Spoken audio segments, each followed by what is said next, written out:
Hello. Today I want to do a chatty get ready with me video. I want to create a somewhat lightweight makeup look for a night out in summer. It has already reached the triple digits here in Vegas. We are seeing temperatures up to 110, which makes me not want to wear anything on my face. But at the same time, I've had a lot of social plans lately where I do want to, put on a little bit of a face and maybe even get a bit glam, but I don't want it to feel like I'm melting.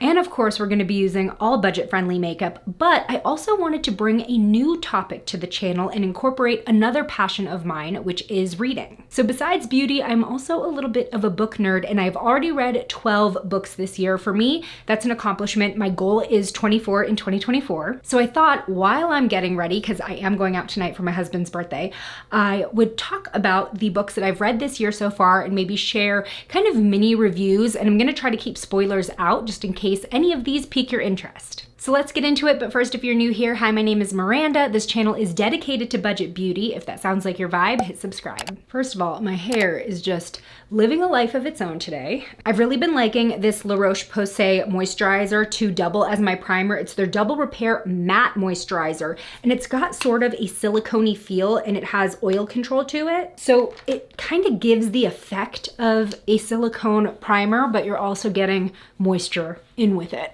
Okay, so this year I have read both A Court of Mist and Fury and A Court of Wings and Ruin, which are books 2 and 3 in the ACOTAR series, or A Court of Thorns and Roses series. Now, I started reading this series solely because it was so popular on social media and I wanted to see what the buzz was about. So I read the first book last year and actually did not like it. I didn't feel like it was well written, and I really just didn't care about the characters or what happened to them. But I had multiple friends tell me after I shared this opinion that I just had to keep going, that the first one is the worst book and that it picks up in book 2 and just gets better and better, which it's like, that kind of sucks that you have to get through one bad book to get to the good part of a series, but I was like, fine, I will give it another shot. I'm gonna mix 2 of the LA Girl Pro Conceal shades in Tawny and Bisque to get my perfect shade. So for those of you who don't know much about ACOTAR or A Court of Thorns and Roses, the first book started out sort of like a retelling of Beauty and the Beast, and I'm pretty sure the author has said that that was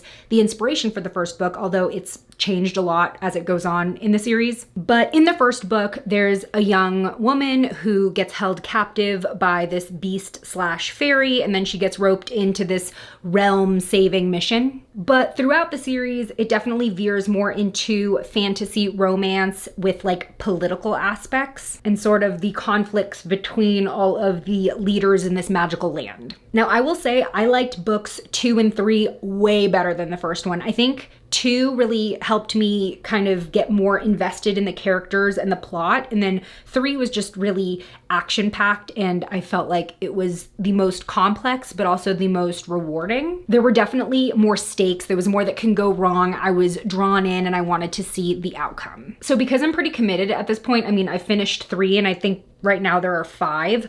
I'm definitely gonna finish the series, but I do take breaks in between them because they are very long books. They get pretty complex as it goes on because there's a lot to keep track of. There are a lot of characters, there are a lot of plot points. And these are also considered like spicy books. There are intimate scenes. I would say there's maybe like 1 or 2 main ones per book. It's not the whole thing because I personally don't like books like that where that's what the main focus is on and then there's a kind of a plot in between the intimate scenes. This is definitely more plot heavy than it is spice heavy. So I am currently on a break between books 3 and 4, but I will be reading 4 this year as well. Okay, 2 things. My skin is in decent enough condition where just spot concealing was enough, where I really don't feel like I need an extra layer of coverage over this with foundation. I also made a pretty decent shade match for myself, so I don't feel like I need to layer any more product just for the sake of evening it out. So that's the best case scenario because this feels very lightweight, but I do want to go in with bronzing drops. So I have these new Milani Conceal and Perfect Sun-Kissed liquid bronzing drops. This one's light, this one's medium. I feel like medium might be a little warm for me.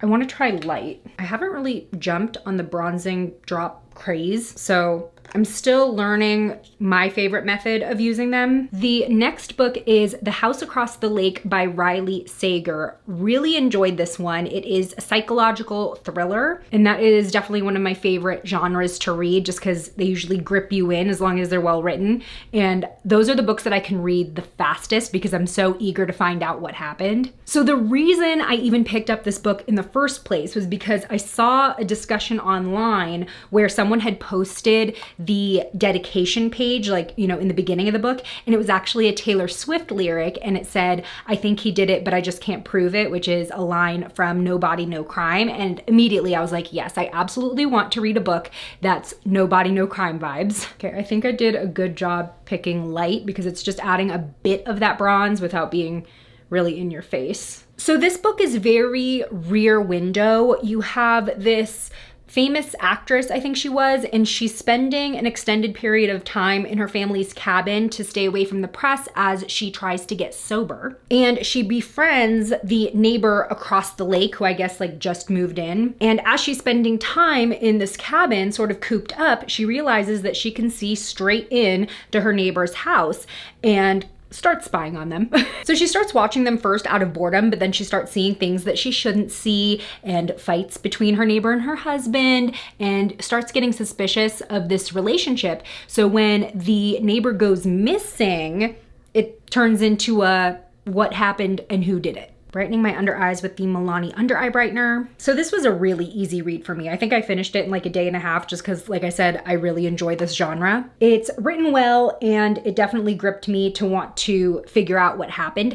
I will say, without giving away spoilers, the ending really comes out of left field. I was not expecting it, and I love a good twisty story. This one was a little weird.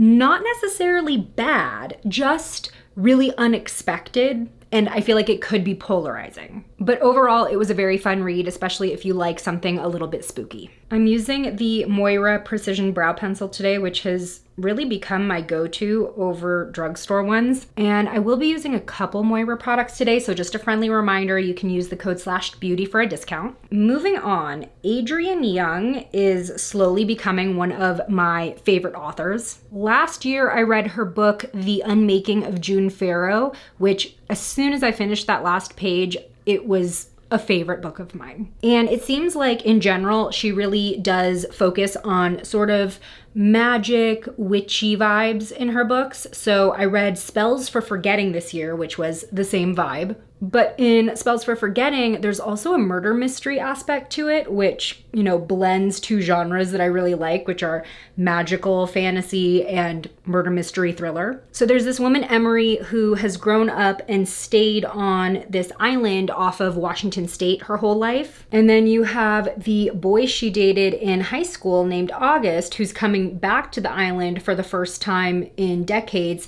to bury his mom, and they did not end on good terms. And in general, the magic in this book has to do with the island itself. It's like the land possesses the magic, and there's just like a lot of folklore to it. But aside from their relationship not ending well back when they were young, August is sort of a pariah on the island because he was blamed for a death that happened when they were all young, like within their group of friends. It was never proven that it was him, but it was just kind of like the consensus of the town that it was his fault and that he was a murderer. He was basically like a scapegoat. So you're dealing with the reuniting of old flames while also dealing with the dynamic of the whole town like hating that he's back. And then it's dredging up the mystery of what really happened to this friend who died that they blamed August for killing. Now, the thing with Adrienne Young books is that they do start out pretty slow, at least the two that I've read. I feel like she does a lot of world building and sort of like background building, but once you get past the first 3 to 4 chapters, then the story really picks up pretty consistently. So at first when I read her other novel, I was like, oh my God, like how many times is she going to describe, you know, the town or the house or whatever this person's wearing? But it was definitely well balanced once the plot hit, where I was like, okay, fine. Like now I am enjoying this immersive experience because the plot is so strong. So that's just something to keep in mind when picking up one of her books. But at least the two that I've read so far, including Spells for Forgetting, the ending is very gratifying. Gonna pop on the new e.l.f. Lock It Down primer. This has become my go-to since testing it in my last video a couple weeks ago. So this year I've read 2 novels by Rebecca Yarros. Now, you may recognize her name because she wrote the Fourth Wing series, which was really, really popular last year. I mean, it's still popular, but I feel like it had like a viral moment last year. And I did read those. Those are definitely more fantasy romance, but turns out she's written a lot more just like regular contemporary romance, and I wanted to try them out. For my eyes, I'm gonna be starting out with the Milani Gilded Mini Palette in Whiskey Business, which is just like this neutral matte palette. So the 2 books that I read of hers were The Things We Leave Unfinished and The Last Letter. Now I read these back to back, which was actually a mistake because they were very similar. Both of them had like letter writing as a really big plot point, as well as having military romance be sort of the underlying theme. So my favorite of the 2 was The Things We Leave Unfinished. It jumps back and forth between modern day and then World War II England, specifically the Royal Air Force. And as they go back and forth, you know, parts of the story intertwine and get uncovered, and I just really like that style of story. So the main character's name is Georgia. She's just gotten divorced, so she's moving back in to her late great-grandmother's home. She's inherited it. And her great-grandmother, whose name is Scarlett, was this prolific romance writer.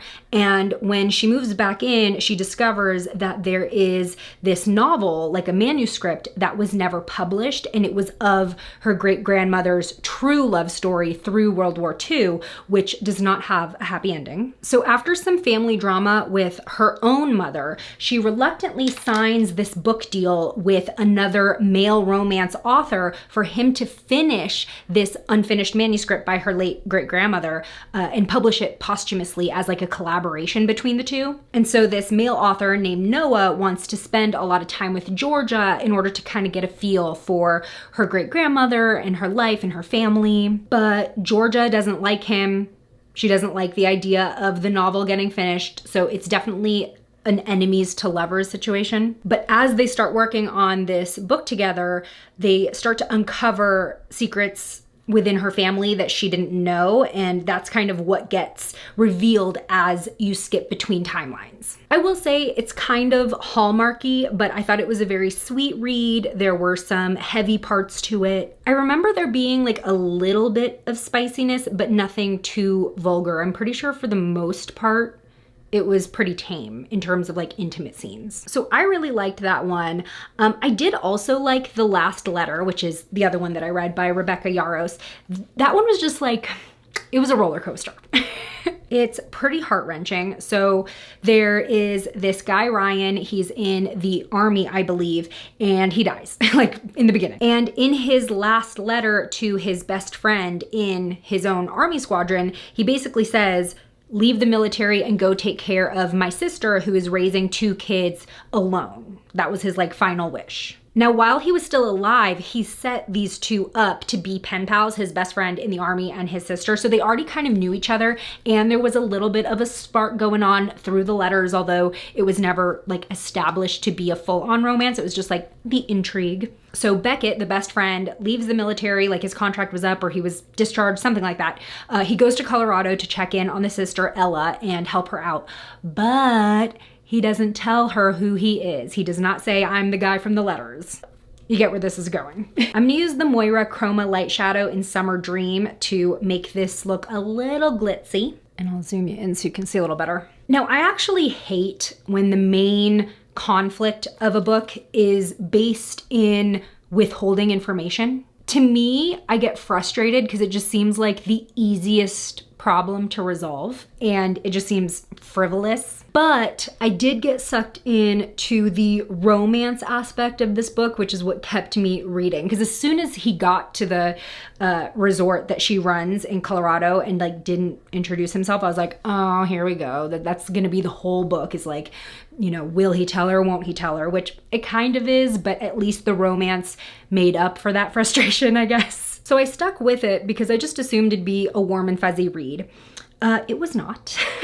This book comes along with a lot of trigger warnings. I'm gonna add a little baby kitten wing with the ColourPop BFF liquid liner in Grande, which is brown. So again, I don't wanna spoil anything, but I really do think that people should know what they're going into with this book. So I would say the trigger warnings include childhood cancer, military member loss, child loss, there's a little bit of military torture described, sibling loss. Like, she really threw as much trauma as she could into these characters. I think in the end, I rated it a 3.5 because in general, I liked reading it and I enjoyed getting to know the characters and I really was invested, but I wasn't all the way happy with the ending, especially after having to endure all that trauma. The ending wasn't bad per se, it just wasn't how I would have liked to see things tied up. Okay, so the next one is a book club book. It's called The Very Secret Society of Irregular Witches. Now this one was kind of hard for me to rate because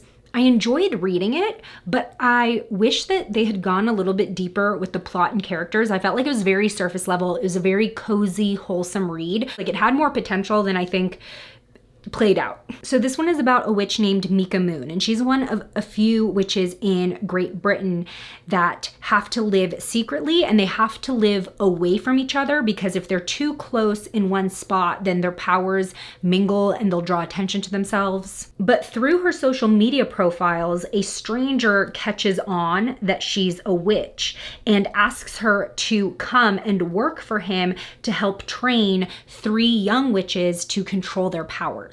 So she travels to this remote estate called Nowhere House, where it's kind of like a house of misfits. So she starts living there and working there, as well as getting to know the live-in staff, which includes a handsome librarian. And basically a conflict arises that threatens the little girls being found out as witches and even living there together as sisters, because as I mentioned, witches aren't supposed to be like living close to each other. And that's the main stakes of the book. I'm going in with this Flower Beauty Dream Warrior mascara before I add falsies. Now, I really liked the premise of this book. Like I said, I just felt like it was very surface level and I would have liked it to go deeper into the lore a bit of like the witches and the magic. And on top of that, I didn't really believe in the romance aspect of it. Like, it just kind of seemed a bit forced to me. I didn't feel the chemistry very much. It wasn't the worst thing that I read this year. It was very slice of lifey, and I think I rated it a 3 out of 5. Okay, one of the biggest letdowns that I read this year was called She and Her Cat. I went into this book thinking it was going to be a favorite because it was supposed to be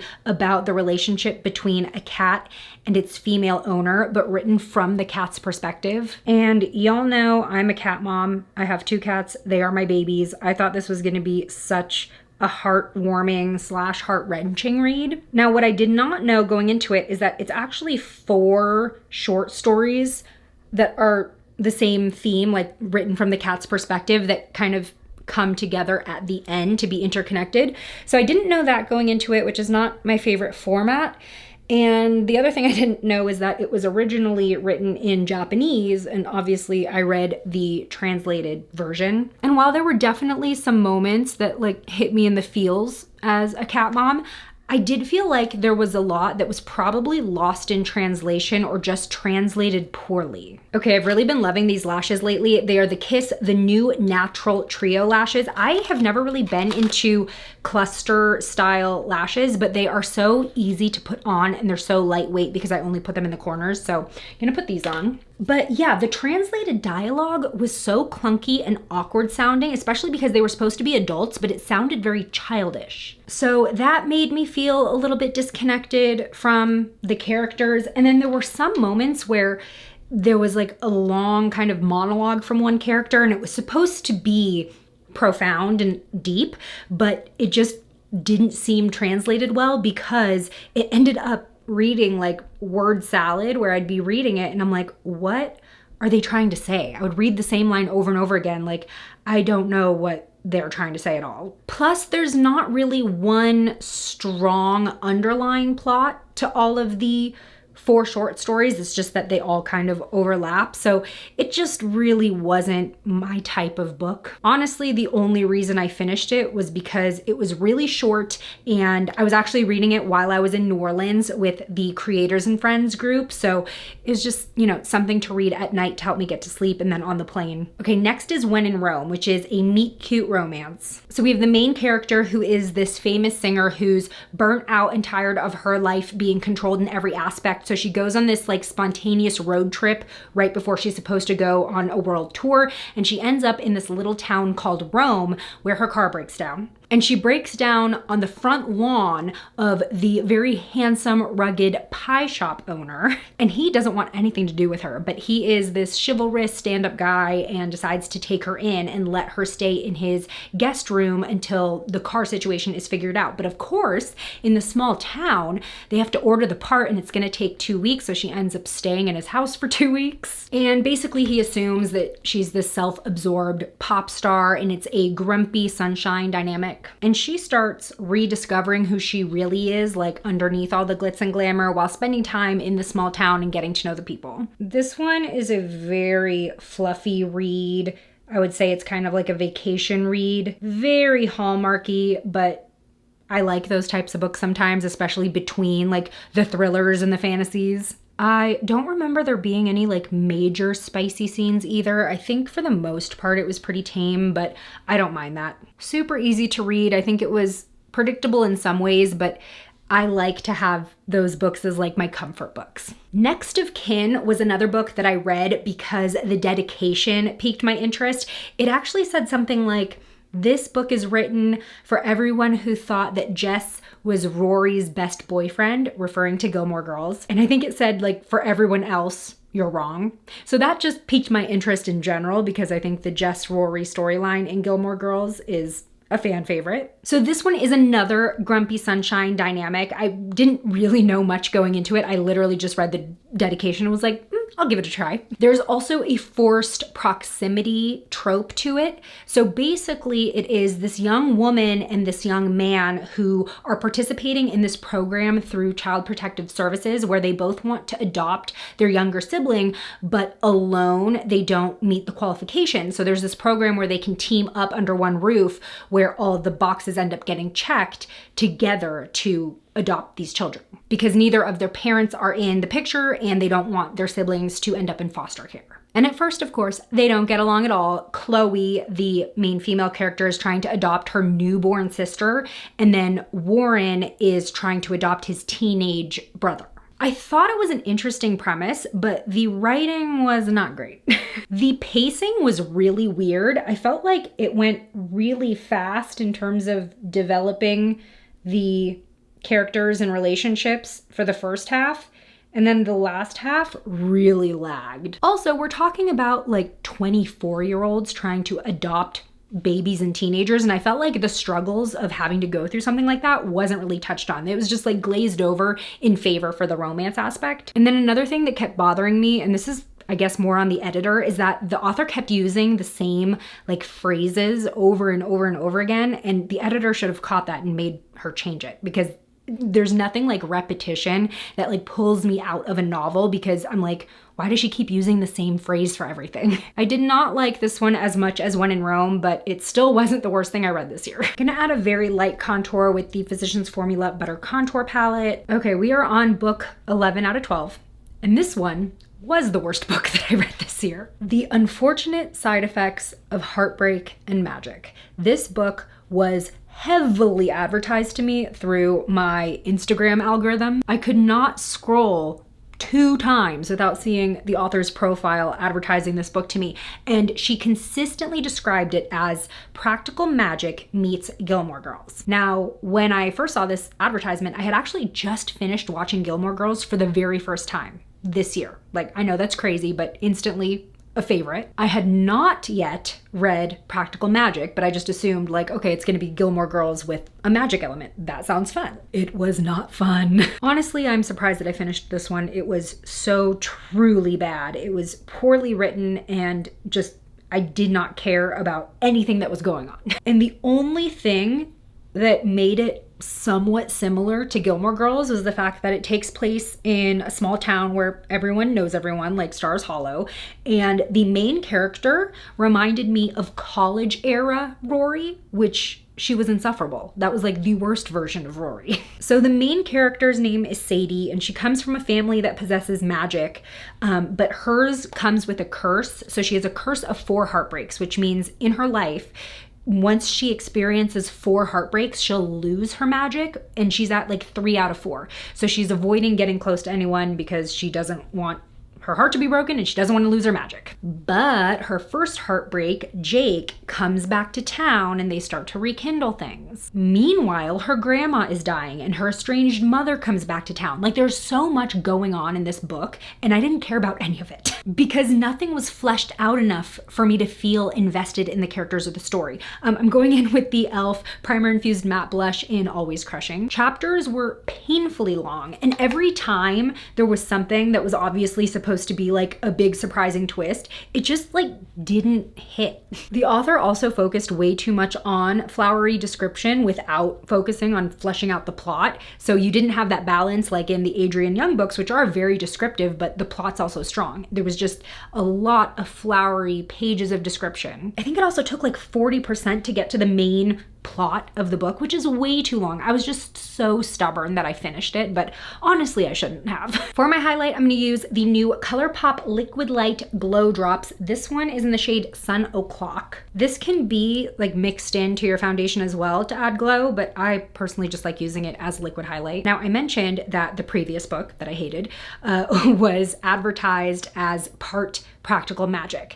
And I have never watched the movie, but I wanted to. And so I thought that I would read the book before I watched the movie. I just finished it this past weekend, and oh my God, was it dull. So before you come for me, I've read in multiple reviews that it seems like the movie just kind of took the bare bones of the book and made it better. A lot of people say that the movie's way better than the book. So I guess I should have just went straight to the movie. I almost gave up at 50% because I felt like I got halfway through the book and like nothing was happening. So if you are totally unfamiliar with the story like I was, this book is about 2 orphan sisters who end up going to live with their aunts, and the aunts possess some kind of magic, but it's never actually really fleshed out like where their magic comes from or how much of it they have and really what their magic entails. But these 2 sisters basically grew up as pariahs because the whole town assumed that they were all evil witches. So they end up growing up and leading very different lives. One wants to fit in and be normal after growing up like that. So she has like, you know,